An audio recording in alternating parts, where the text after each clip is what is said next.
Hello everybody, in today's video I have the honor of being joined by the wonderfully talented and incredibly cool Anna Fugate-Downs, also known as Anna the Artiste. She's the hair and makeup for the upcoming film Iron Lung, and has also worked with Markiplier on other projects such as In Space with Markiplier and A Heist with Markiplier. You might also recognize her work in recent films such as The Long Game, Apollo 10 and a Half, and TV shows such as The Leftovers, Fear of the Walking Dead, and Roosterteeth's $1 Million Butt series. Without further ado, Anna, it's great to have you here. Hi, thank you so much for having me Of here. course. Thank you so much for joining. All right, let's get right into it. First question: what was it like to be on set in the presence of such stars as Chica and Henry? Oh, it was really, really exciting being on set with Chica and Henry. Hmm. I met Chica first, whenever we were on Heist. I don't think they had Henry at that point, or if they did, he was much more Hmm. reserved. But I remember one of the first times meeting Chica was during the scene where she's the security guard and you have to bribe her with a big piece of steak. Hmm. So she got to be put into like a little security guard outfit, and that's probably one of the best things is all the different outfits that Chica has gotten to wear over the years. So yeah, very, very star strickening, very calming, and I definitely cuddled them every opportunity that they gave me. Yeah, that's awesome. I mean, just even being around dogs is always great. I mean, they're just like so calming to like be around in general, especially like group Hmm. environments. I find personally, so that's great. That's great. Yeah. And yeah, Chica. I love set dogs too. Any set that allows dogs on it is the best. That's like they're always like the happiest, most like being on set can be kind of intense and, stressful. And so any like pressure valve for that in the form of like a puppy is very, very exciting. Hmm. Yeah, we actually had a lot of dogs on set because my dog Itzy was there quite a lot. And then so one of our assistant directors, Kristen, she had her dogs on set. She had two dogs, Archie and somebody Hmm. else on set with us a bunch. And then Chica was there, Henry was there. And then Mark has a guy named Evan who works with him, and his dog Bodie was there. And he's also like a big golden retriever. So we had like six Oh dogs wow. on set. Yeah. It was awesome. Yeah. Is that ever like is that a lot of chaos to navigate having that many dogs on set, or are they like chill? No, no, it's not too bad because especially where we were, the way that everything was set up, as there were a whole separate area of production Oh, offices gotcha. that was completely detached, or not detached. It was in the same building, but it was, multiple hallways and doorways and all of that between the production offices and the actual soundstage where we were filming. Gotcha. So for the most part, the pups stayed in there. Now, for me, when I have Itzy with me, I usually wear her in like a little backpack Bjorn thing. So she'll be like, I think there's some pictures of me like doing touch ups on Mark with Itzy in a backpack on my back. Oh, that's so sweet. So we would, it's so sweet. Yeah, she's the best. She's the best on set dog. She got on set a couple of times. She's like in the actual Iron Lung, Oh, like, cool. submarine Wow. part of it. There was one point when I had to go in there and do a touch up, and I ended up getting stuck in there. And so I think she was on there for some of the filming. That's so funny. Just thinking about like behind the camera, Here, just you and the dog. actually, she's right. She's right over here. I'll get Oh, her. Easy. Come here. Say hi. Come here. Say hi. oh my It's goodness. Oh, what a doggo. She's so tiny. She's my little baby. Okay, so you said that one of your favorite elements of filmmaking for In Space with Markiplier was getting to turn one person into multiple people. What would you say was your favorite element of filmmaking for Iron Lung? Ooh, okay. So I know exactly my answer for this. When I was in school, when I was in film school, I went to the Vancouver Film School up in Vancouver, BC, Hmm. and I had they have a program there for makeup design for film and television. And Vancouver was already like a really booming industry town at that point. It had a really robust film and TV industry. And when it came to moving to Austin, had a really great film and TV industry, but it wasn't very big. It was very uh seasoned. Like there was a lot of people who had shot a lot of things here for a long time, so people were very professional. But the quantity of things that shot here wasn't as like saturated as somewhere like Vancouver or LA or New York or anywhere like that. Right. So when I was in school, they had told me that, as I was kind of finishing up, because they covered a really broad range of topics. Like we would do beauty makeup, bridal makeup, old age makeup, injury simulations, gelatin prosthetics, all, over the head masks, beard laying, like all of the stuff, Mm-hmm. right? A big buffet of all different kinds of makeup techniques. And so at the end, as we couldn't really like start any new projects or anything, they would have these one-on-ones with us where they're like, okay, well, here's where we think your aptitude was and all of these things. What do you want to pursue? Here's advice on how to like, follow on that path. And I told them I wanted to do everything. I was like, I want to do hair, I want to do makeup, I want to be in the special effects shop making the molds and sculpting things and fabricating prosthetics and applying them on set and being the designer, being all of it. And they had said, well, you can't really do that. Like, there's not, like, especially because in Vancouver, it was already such an established industry that it's like you get your foot in the door as a mold maker and then you are a mold maker, like, for, forever. Or you get your foot in the door as a special effects artist and you're a special effects artist forever. And I was like, I want to do it all. So the thing that was special about Iron Lung versus In Space, where with In Space, we had so many people and Mark played so many different characters. On this, he plays one character that's going through like a really intense story arc, and being able to be there from the beginning and help kind of shape what that character looked like and sort of help influence the story arc was really significant for me because it meant that it was like one of those instances where it was a huge project with a really complex like set of needs from the makeup design, Mm-hmm. and being able to fulfill all of those needs from the start to like from the idealization to the actual like execution was like a big milestone for me. So I feel like the magic of Iron Lung and my favorite aspect of doing character design and makeup design for Iron Lung was getting to be involved in the process so completely. That was really, really magical. Yeah, that's awesome, and especially just being able to like hone in on like as like the opposite of like In Space, where it's like the one character, but it's you're following him through the film, and so Mhm. you get to really go deeper with a lot of the ideas you have, basically. Yeah. Well, and it was so different too because with Iron Lung, not Iron Lung, with In Space and with Heist, the way that those are shot is, from that one point of Mm-hmm. view, far away, you are the camera, and so everything that you're seeing from the distance that a person would stand to another person, Mm-hmm. right? So it was interesting because there were some things that we would have to do almost more like stage makeup, especially if there were like darker Interesting. scenes. We would have to do them pumped up, all the saturation really pumped up, no subtlety Mm-hmm. whatsoever. Because we needed you to be able to see it on a screen this big. If people were watching it on a phone or something, we knew you had to see it on a screen this big, and you knew we had to see it from the dark, from 10 feet away or whatever. With Iron Lung, it's exactly the opposite, right? Like we have so many tight, close camera angles. We're in such an enclosed space.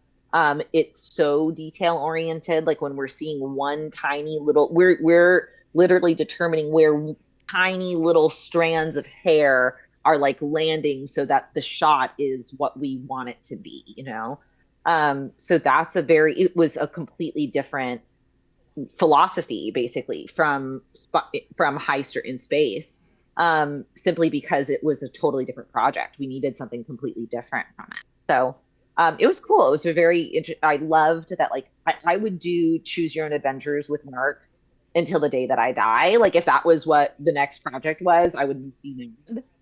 But it was a real challenge, like a new and different and really exciting challenge to learn how to color like the closeness and the detail that we weren't able to do in the previous Choose Your Own Adventure stuff because of like the form of it being that POV from far away. I assume with those series where it's like the interactive medium, you also got to do longer takes as well. So it's, whereas Iron Lung, which Yeah.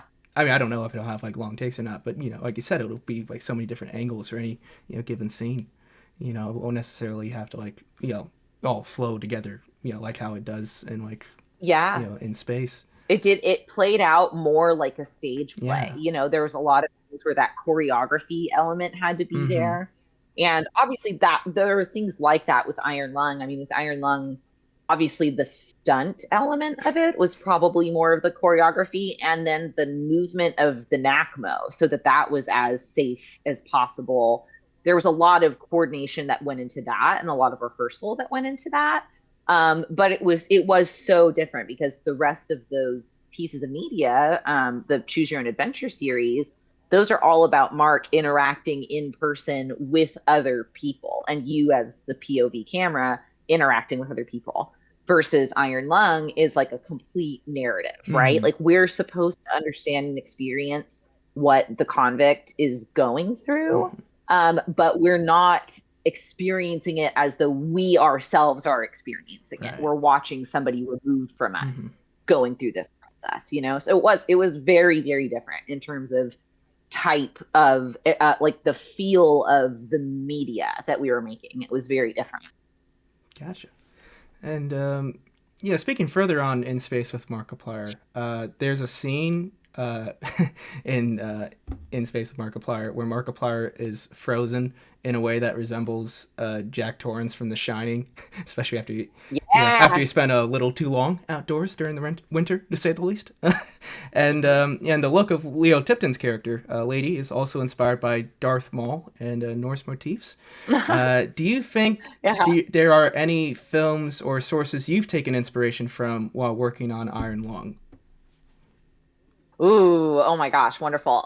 So some of the things that we took a lot of inspiration from, I wouldn't necessarily be able to talk about quite yet Mm-hmm. because it'd be sort of Right. spoilery. So there's a lot of references that we have pulled from other famous movies and video games that were things that spoke to us in terms of a shared sort of visual vocabulary. So I would be able to tell Mark, well, I'm envisioning this change happening in the style of blank movie.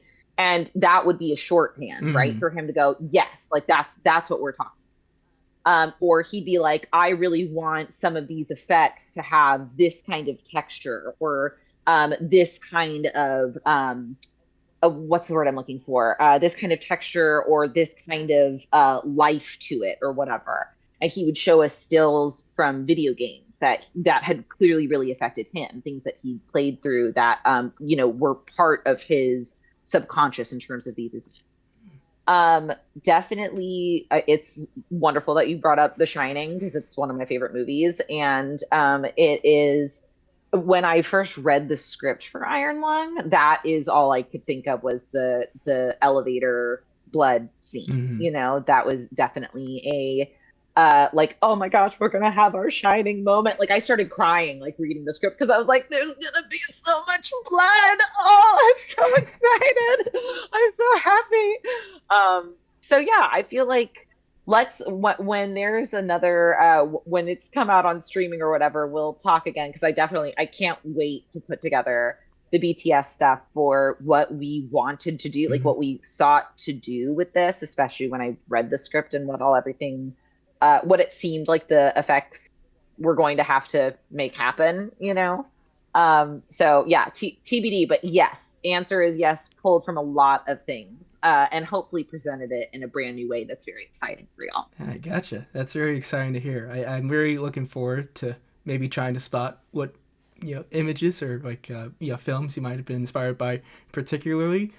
That just made me think because another way that Iron Lung might be familiar with The Shining is that, well, The Shining, it's kind of a cabin fever sort of plot where it's like Yeah, the totally. characters kind of start going crazy because they're basically stuck in this one setting. And in Iron Lung, it's like an even more extreme version of that because he's stuck in a tiny submarine. And you Totally. going through a blood ocean that contains. Well, I guess we'll find out when the movie comes. I'll find out when the movie comes out. You already have an idea. Totally. Well, and like, are you really seeing what you're seeing? Mm-hmm. Like, are you in being under such extreme pressure as a person in this literal life or death scenario? Like, what about that could be you lying to yourself? Those are all like that. The Shining is very much that, where you're going like, what if this is real? And like the lines of that are blurring Mm-hmm. to the point where like, I think that's part of what keeps it so captivating after all of these years, is that people watch it and they still don't fully know what's going on. And people are like finding little tidbits going like, oh my gosh, wait, no, that's a clue. No, that's a clue. Like people still have discourse Yeah. about it. So I think it's a good story and like scary and captivating, but also it makes you wonder. And I think Iron Lung the game did that for all of Mm-hmm. us. I think there's a lot of really cool lore that's like hinted at in the game where you could go, it was very easy for somebody playing through that game to go, why is this guy here? And who is he? And what are these things that they're talking about? So it was awesome having David, the developer, there on set, because there were some of these things where they were talking it out almost like real time, like a D&D game or something. Mm-hmm. Where they were almost role playing out like, well, okay, well, if the Coalition of Iron had done this, then Eden would have responded this way, and if Eden has these things, then they're gonna take that into account by blah blah. Like it was really like they were enriching the story that David had started as we were like in the midst of filming it. It was really cool. That was a cool process to see. And speaking of stories, I have an image that I'm going to send you that I would like you to tell me the story behind behind it. Oh my gosh. All right, the image in. So. Oh my gosh, I'm excited and nervous. What could you've done some really good Oh, research. thank you, thank you. You've looked through some stuff. Ah! Okay. So this is from one of my favorite shows that I've ever worked on. Mm-hmm. It's called $1,000,000 But it was on Rooster Teeth. That's actually how I got to start working with Mark, was that I worked with Rooster Teeth, which was based here in Yeah. Austin first. And then when YouTube was looking for a production company to produce Heist, they had introduced Mark to Rooster Teeth because they had already done some interactive media stuff. Gotcha. So $1,000,000 But was the brainchild of a Rooster Teeth creator named Blaine Gibson. Mm-hmm. And they had started playing this as a just pass the time game on the set of Laser Team. And so they would basically say to each other, okay, you get $1,000,000, but every month a chest burster from Alien comes bursting out of your chest. You don't know when it's going to happen. It doesn't kill you, but you do know it's going to happen once a month. So then, Drunk History style, they would film these conversations when it became a show.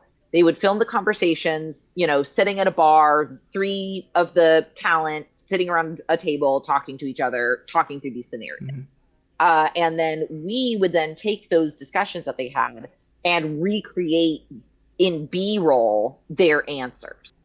So this image was, you get $1,000,000, but for the rest of your life you had felt Muppet arms.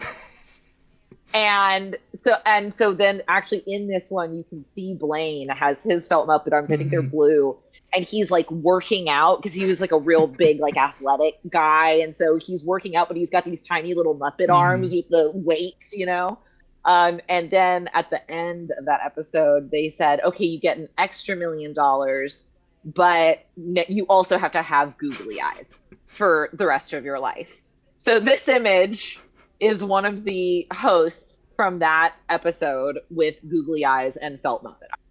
And so these ones actually, because I would do like some of the ones, like there was one where it was, you get $1,000,000, but for the rest of your life, you have to be the first randomly generated character in a character creator in the closest video game physically to you. So like one of them was like, like a Darth Maul, like a yellow Darth Maul or something. And so I painted the host as a yellow Darth Maul type of character with like horns and all of this stuff. Gotcha. So any of the face paint stuff, this actually would have been Erica Slay, who is the costume designer from Iron Lung, In Space, Heist, actually fabricated those arms, the puppet arms. And then I believe she found those big googly eyes and mounted them onto a pair of Mm-hmm. glasses, is how that's been there. So yeah, the costume element is a really big part of it too. And I've worked with Erica for almost 10 years now, and she's one of the best costume designers I've ever worked with. But yeah, that's awesome. I didn't know Erica also worked on that project as well. She did, yeah. She was the full-time costume designer at Roosterteeth for a few Wow. years. So she was on Heist and In Space, and then of course, with Iron Lung was completely independent. Mm-hmm. But he brought a lot because, of course, Roosterteeth had shut down at that Right. point. And so he brought a lot of his crew that had worked at Rooster Teeth over onto the set for Iron Lung. I think at one point somebody had asked him, it was like while we were on Iron Lung, and he did like a live stream. And he'd said, I'm in Austin right now. I'm shooting, Iron Lung, and, we're shooting a project. I don't think he'd even announced what it was yet at that Mm-hmm. point. So he's like, I'm shooting my next movie and, doing all this stuff. And somebody asked, like, why do you shoot in Austin? Like, if you live in LA, why do you shoot in Texas? And his response was, because that's where my crew is. And I was like, please always come and shoot here with us. We love you so much. Oh, that's so awesome. It's Yeah. awesome. It's awesome when he's here. Gosh, I could only imagine. I can only imagine. It's like getting to even work with Markiplier in a regular capacity. Oh yeah. Yeah. I've had him like over to my house and Mm-hmm. like we cooked steak for him Yeah. and Yeah. we watched one of the first cuts of Iron Lung like on my TV in my living room. Like I was like, this is so surreal. This Yeah. is so weird while I'm just sitting here eating baked potatoes and steak with Markiplier. This is so weird. As the head of the hair department for The Long Game, which is set in 1956, what would you say is essential for recreating the vintage hair and look from that time period? That is an amazing question.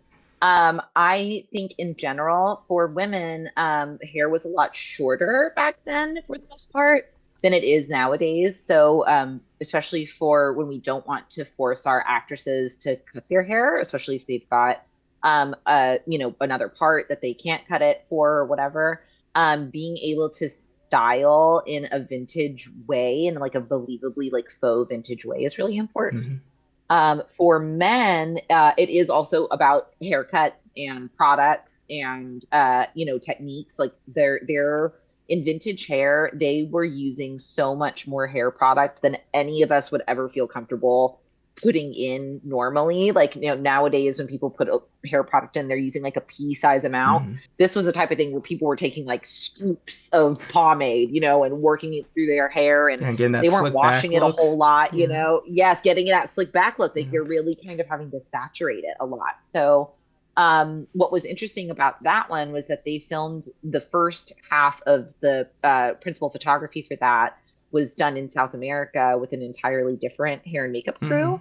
And so when they brought it to Texas for the last part of it, I got given a playbook basically from the previous hair and makeup department that said, they literally had face charts of going, okay, when you're cutting this person's hair, this section is 3 inches long, this section is 2 inches long, this section is 1 inch long, this section is done with a clipper, like they literally handed me like a little playbook.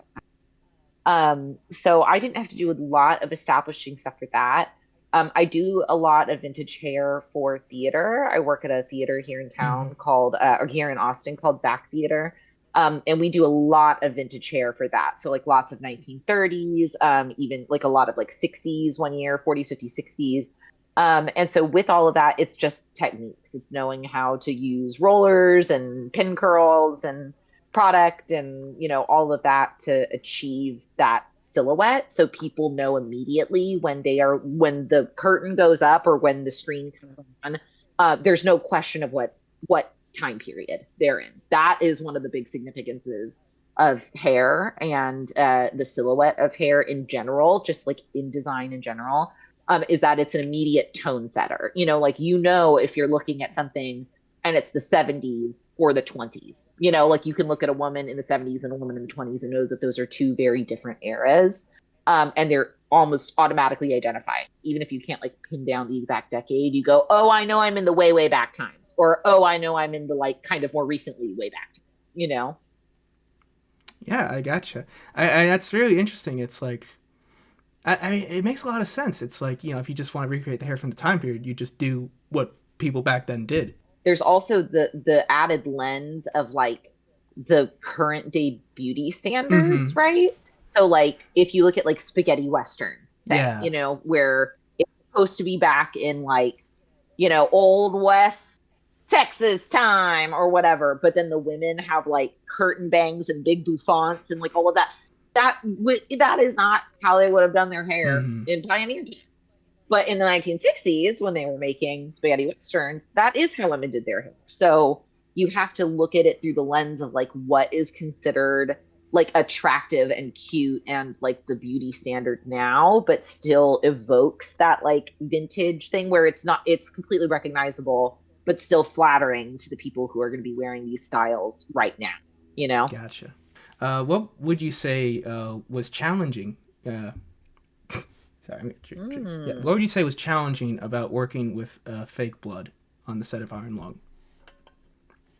Ooh, when you very first said challenging, the first thing I thought of was the fact that we were in an unclimate controlled warehouse, and it was February for a large portion of it, and it was cold. So keeping Mark warm, like keeping Mark from getting hypothermia was a challenge. Like when there were days where he had to be submerged in blood, and then obviously we need to be able to get him out to go to lunch and have bathroom breaks and do all that stuff.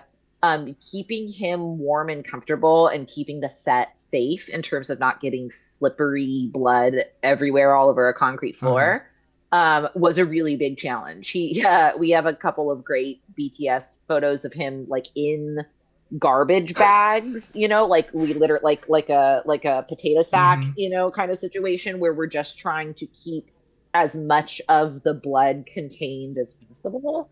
That was a big challenge. Also the safety element of this isn't necessarily specifically about blood, but the safety challenge of that mobile NACMO set, because to make it entirely safe to approach and get up into the set, there was like a multiple minute long like compression decompression process, because all of that was like hydraulics and all of that. So it would take a little bit to be able to get into like versus a normal set. I could just go like, okay, I'm going in for a hair touch, and I just walk up to my actor and do my hair touch and then walk back out. You couldn't do that on Iron Lung, so especially with blood, something that's liquid and moves, and you can't really control the rate at which it moves, there would be moments where it's like, okay, like we're gonna like get that up and run out and then get the thing, like that was a big challenge. Physics and gravity were really challenging when it came to working with so much blood.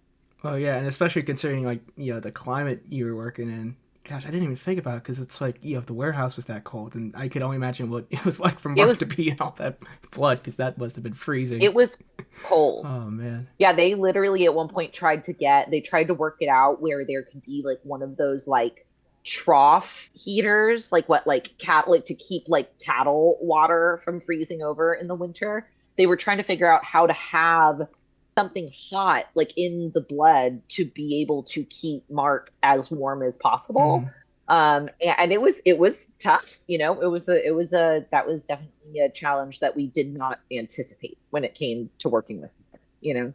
Gosh, that's so crazy because it's like considering the horror stories we've already heard about Markiplier getting fake blood in his eyes and his nose getting broken when he had to get like the mold on set. Just hearing that there's like a whole nother facet of working on set. Oh It's yeah. just like, Yeah, a whole other facet of mm-hmm. unpleasantness for that, like just a day in and day out. It was like that was the challenge, you Yeah. know. Thank goodness this movie even ended up happening, you know, because there were so many challenges. Yeah, but it's like regardless of all that, you guys still like pulled through and did it, and it's just like it really comes across that this is a project with such passion put into it. It just really makes me so excited to see a movie of this nature where it's like literal blood was shed. Maybe not necessarily anyone's on set, but it's like blood Right. was shed in a sense. Blood, sweat, and Yeah, tears for no, sure. Blood, sweat, and tears. that was like put into like making this film, and it really is just like, I mean, it's insane because it's like just over a month ago, Markiplier dropped the final trailer, and it's gonna be coming to like 50 to 60 theaters. At the time, I had booked tickets to see it in one in like Virginia because I wasn't even sure if it was gonna be even shown in Maryland. And now there's over like 30 theaters in Maryland show. Yeah, I mean it's over 4,000 theaters now like around the world, and that's just like I, absolutely insane to me. And it really is just such yeah, an that accomplishment. You know. that I mean, it was what really hammered it home to me because, like, I remember when I saw the announcement because we didn't know, nobody on the crew knew that it was getting a theatrical release. Like, Mm-hmm. we weren't sure that had happened, that the distribution deal had happened, which we learned distribution deal didn't happen, right? Like, they ended up just like buckling down and going, "We're tired of waiting on these people to see the value in this. We're ready to launch. We'll do it ourselves." And so it was already exciting. Like the first number I heard was 100, right? Gotcha. Like I knew that like the initial run was like definitely we're going to get into Mm-hmm. 50. We're hoping we're going to get into 100, right? Like we're pretty sure we're going to be able to be in. And then it grew and grew and grew and grew. And what I didn't know at the time was that the standard release is 500 theaters nationwide. The standard release for most things that it's like, okay, we're going to put out your movie and we're going to give it a run, 500 theaters for the first week, see how it does, and then it might expand after that. Mm-hmm. So when I found out that became such a big, like, wait, what? Like, and you're telling me now that it's over 3,000, over 4,000. 4,000? Yeah, 4,100, I think specifically. Yeah. Oh my God, that is so I, crazy. That is so crazy. yeah, Yeah, yeah. it's huge. My friend sent me a poster because she had been like, "Oh my God, like it's in New Zealand and Australia now," back when it had very first gotten in New Zealand and Australia. And she said it's so crazy that your name is on a poster in movie theaters like all over the world. And I went, "What are you talking about? My name isn't on the poster." And she like sent me like a zoomed in version with my name circled on the poster. I Mm-hmm. was like, like,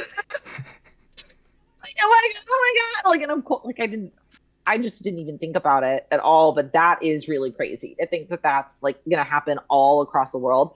And so far, a few people have gotten to see it already. A few people in LA have gotten to see it. Yeah. I've seen a couple of comments like on Reddit and stuff where people are being really, really sweet and positive about it, which is really exciting. But that is the part that's very scary too, is that it's like the amount of criticism that we have opened ourselves up to as people, like especially as a creative, who I'm like, please just be nice to me. Like, it does feel very like, oh my God, like their vision is based on movement, stay still, but it's exciting. Yeah, no, I mean, gosh, especially, yeah, it's already going to get so much attention just from how many theaters it's going to be opening in. I mean, especially in the US, I think it's like somewhere near, it's probably like near like 3,000, which, like you said, I mean, Oh if you my did it with a God. distribution company, I would have been like 500, which, is like standard for like an independent film. 3,000, is a lot for just like any movie. That's a You lot. know, what do you think is the most important role that hair and makeup plays when making a film? Storytelling, character by character storytelling. So, I like to tell my college students when I'm teaching my makeup design course, that character design, makeup design is what you can tell about a person before they've ever interacted with another entity or opened their mouth, Mm-hmm. right? So it's if I'm looking at somebody and for the entire time that we've seen them, say it's like a military man, the entire time that we've seen them in the movie, their hair is like perfect and it's parted and it's crisp and it's got comb lines and everything is perfect. And then we get into a scene and all of a sudden it's disheveled or it's messy or it's, doesn't look the way that we to expect it to look. Mm-hmm. Even if the movie had been on mute the whole time, we would be able to tell that in this scene, something has gone wrong, something has changed. Because that one little thing, even if you don't clock it right away, subconsciously you do. You go, something has changed. The status quo of how I've expected for this person to look has changed. And I do feel like the visual element of storytelling is so influenced by hair and makeup in ways that might not be super noticeable. But like even like say The Office, like I like to give the comparison of The Office a lot, where Jim and Dwight are two white guys with short brown hair, right? They have very distinctively different hair. So much so that you can tell, like Jim having the little flippy Mm-hmm. wings and Dwight having a center part down the middle that goes really straight. Those are such defining character qualities that even if they were in like comic book silhouette form, you would be able to tell who those characters were. So I think, being able, the things that are really important about hair and makeup in storytelling and in movie making is differences between characters and a character's own journey from start to finish. A lot of the times when you're able to track, like I'll have my students do an exercise where they pick one character and they track that character's hair and makeup changes throughout an entire piece of media. And then they write what the hair and makeup changes would tell us about this character and their experience if we weren't able to see any other aspect of the movie, like if we didn't know anything else. And that's always really interesting to see like what people kind of glean from it. But yeah, telling us subtext about characters without having to spell it out in exposition, is a really, really important function of hair and makeup design. Yeah, like a show don't tell, obviously. Yeah. Yes, yeah, absolutely a show don't tell, Mm-hmm. and then the comparison aspect, right? Like if you see a beauty queen next to, an office worker or whatever, they're going to have very different hair and makeup representations, and that tells us something about not only these characters individually, but how they relate to one another. And a lot of the times that can create as much tension as actual like verbal exchange, right? Like just having the tension of like I'm so clearly this kind of person and I'm so clearly this kind of person can create a lot of that. Gotcha. Oh wait, also something important for hair and Yeah. makeup, getting performers and actors into their character. They can have done as much prep, rehearsal, scene work as, costume Mm-hmm. fittings, all of that until they see the whole thing together, or when they do see the whole thing together, you can tell that that impacts how they're going to perform it, their Right. confidence level in performing it. It might even inform the performance more so than anything that they were originally thinking of, like in their own head, just with the script and the words. Like seeing all of those visuals has a really significant impact on actors. Yeah, because that would also like impact the self image essentially. Mm, Yeah, when playing a character. yeah, Yeah. yeah. It always feels good when somebody looks at themselves and they're like, "This is so cool." I'm like, Oh, that's great. What advice okay. would you give to aspiring artists? I would say document, and promote yourself proudly. Nobody is going to be able to hire you for a job unless they know you want to do that job. And so much of the time with any of these collaborative creative arts, it's about it's not about who where it's like, oh, like he only got that job because his uncle is the whatever. It's about who knows you, Mm-hmm. right? It's about who knows who you are, who knows you as a reliable or credible source for whatever, function they are looking for. And sometimes that's just a matter of you know, putting up on your Instagram and being like, I'm really interested in doing more makeup. Here's images, update on my, bridal makeup that I'm doing. And then the next time that somebody who sees that is asked, like, hey, do you know a makeup artist? Or hey, I'm thinking about doing a short film. they are sitting there wanting to make that connection, going, hey, if you're looking for somebody to do makeup, like I know a person that does that, but they're not going to know unless you tell them. Mm-hmm. So don't wait to start showing off your stuff until you feel like it's show off worthy. Like sometimes getting to the stuff that is going to be show off worthy requires you being vulnerable and putting yourself out there, just like you have been doing with the Iron Lung once a day Iron Lung series. And a lot of the times opportunities will come to you, you know? Yeah. Yeah. No. There, I did it. Yeah. Opportunities, you know. Yeah, no, it makes perfect sense because yeah, like you said, I mean, because this interview would not have happened if I didn't start making my series on the film, Yeah. if I didn't like shout you out for that one post, so it's just I crazy to think know, and about. that was so exciting for me. Yeah. I was sitting there, I was like, this feels, somebody thinks this is reporting worthy. This is awesome. Anna, thank you so much for stopping by and agreeing to do this. I really cannot say enough how much of a privilege it's been getting to speak with you about Iron Lung and all the other projects you've worked on, and just your experience. I do have one last question for you. Is there anything that you want to say to the people watching at home, perhaps about where they can find theater screening Iron Lung? Oh my gosh. Well, you can find theaters screening Iron Lung at ironlung.com. And there is a wonderful blood drive that Mark and Amy have set up and initiated. Mm-hmm. They are trying to break the world record for a number of blood donations in a single day. So even if the theater that you're going to isn't participating in that, you can also still count towards the record by booking through the link that they have on, I believe it's ironlung.com/blood.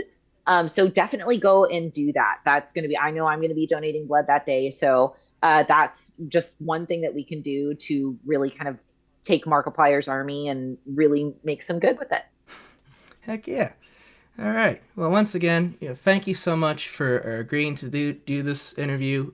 For everyone at home, hope you enjoyed the video. I mean, how could you not? With Anna, right here, talking about her experience with Iron Lung and just everything. This has been truly great. Once again, I can't say this enough. Thank you so much for agreeing to do this, and for everybody at home, thank you so much for watching. I'll see you in the next one.